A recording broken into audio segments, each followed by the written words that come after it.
आपके लिए सर प्रधानमंत्री जी आज आ रहे हैं, सौगात देंगे आज। बिल्कुल, और बार बार मैंने इस बात को कहा है कि बिहार प्रधानमंत्री जी की प्राथमिकताओं में है और बिहार में बार बार उनका आना, ये मुझे लगता है शायद 9वीं बार पिछले 1 साल में, जब से केंद्र में तीसरी बार प्रधानमंत्री जी के नेतृत्व में एनडीए की सरकार बनी है, 9वीं बार उनका बिहार आना अपने में दर्शाता है कि एक विकसित बिहार का संकल्प प्रधानमंत्री जी के लिए कितनी बड़ी प्राथमिकता है। ऐसे में आज एक बार फिर हज़ारों करोड़ों की सौगात बिहारियों को वो समर्पित करके जाएंगे।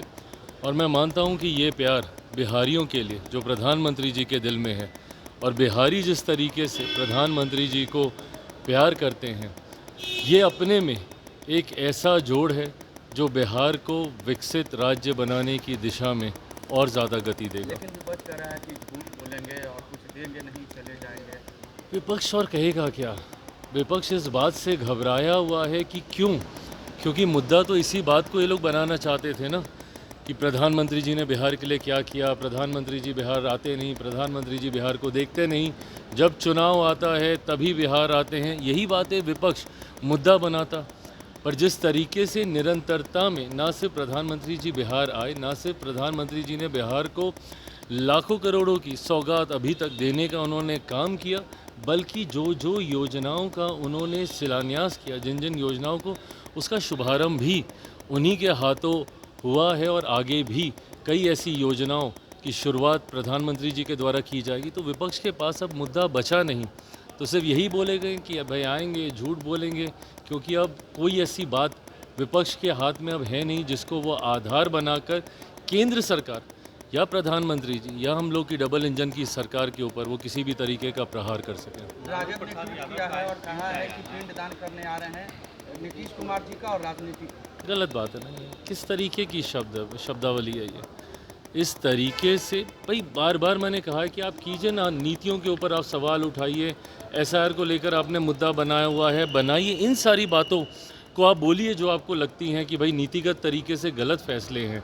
पर इस तरीके से कहना, पिंडदान, मुख्यमंत्री जी के बारे में इस तरीके के अपशब्दों का उपयोग करना, ये कतई उचित नहीं है, इसकी मैं निंदा करता हूँ। तेजस्वी यादव कह रहे हैं कि राहुल गांधी को पीएम बनाएंगे, जिस तरीके से जो जन समर्थन मिल रहा है। आज किस तरीके से राजद कांग्रेस के पीछे पुछलग्गू की तरह लगी हुई है, किस तरीके से राहुल गांधी जी को ये लोग पूरे प्रदेश में घुमा रहे हैं, ये अपने में दर्शाता है ना कि भैया राजद की ताकत कितनी ज़्यादा घट चुकी है कि एक ऐसा दल जिसके लिए कहा जाता था कि शायद बिहार में अब कुछ बचा नहीं है, उस दल को साथ में ले लेकर इन लोगों को घूमना पड़ रहा है। तो ऐसे में ये बात स्पष्ट है कि राजद पूरी तरीके से अपना जनाधार खो चुकी है और अब कांग्रेस जैसा दल जिसका देश भर में जनाधार कमज़ोर हो चुका है, उसके सहारे बिहार की नैया अब ये लोग पार करना चाहते हैं। बिल आया है सर, इस बिल को लेकर तेजस्वी यादव ने कहा है कि मुख्यमंत्री नीतीश कुमार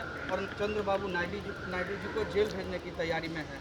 ये वही लोग हैं ना जो कि भ्रष्टाचार पे जब जेल जाते हैं तो परिवार के दूसरे सदस्यों को कुर्सी देते हैं।